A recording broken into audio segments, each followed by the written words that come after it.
Mr. Deputy Speaker. I'm delighted to be able to contribute to this debate today, and I want to take the time allocated to talk about how I personally have benefited as an EU citizen.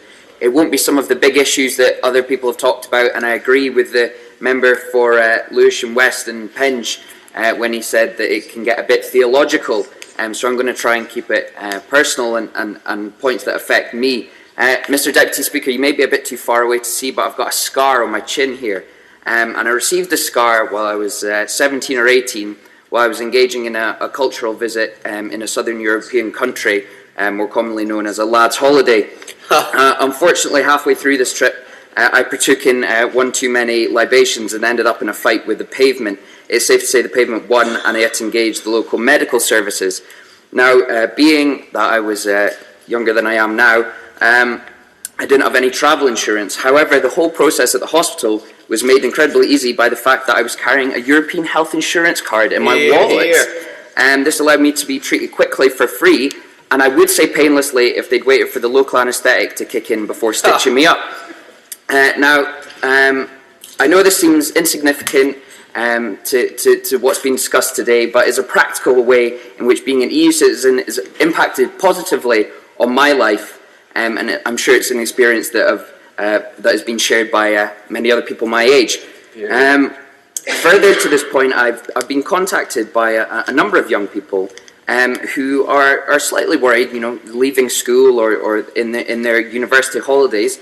They're worried that an EU exit, a Brexit, might mean that they won't have the opportunity to jet off easily to Magaluf or Zante for the aforementioned holiday. Will they have to go through the hassle of getting visas for a week or two of sun, sea, and other things?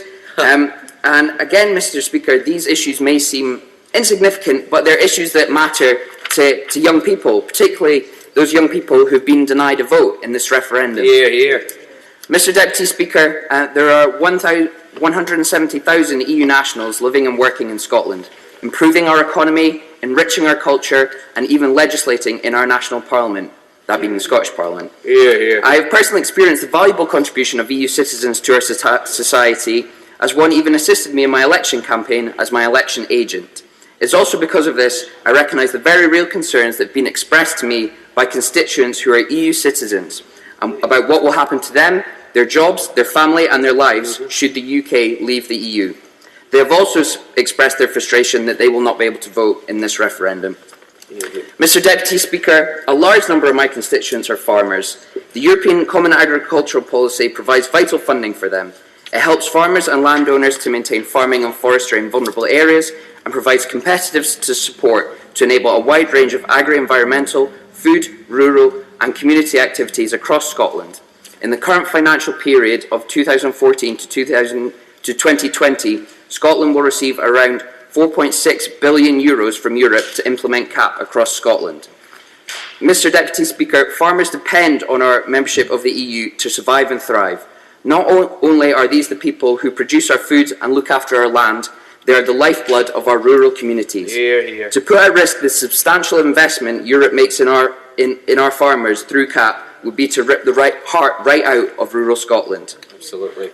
Many members have talked about where they would like to see the EU doing less. I would like to talk about one issue where I'd like to see the EU doing more. And it's on a practical basis. I'd like to see a single digital market where customers have the ability to buy and then use digital content across borders. And why is this, Mr. Deputy Speaker? I want to watch Netflix abroad.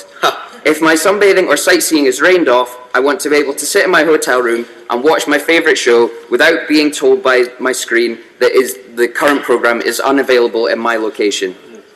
And so, Mr. Speaker, in my brief time, I've spoke about why the EU is important to me as an EU citizen. Not big issues, not theology, but just one based on self-interest, which I'm sure will have convinced some of the members opposite.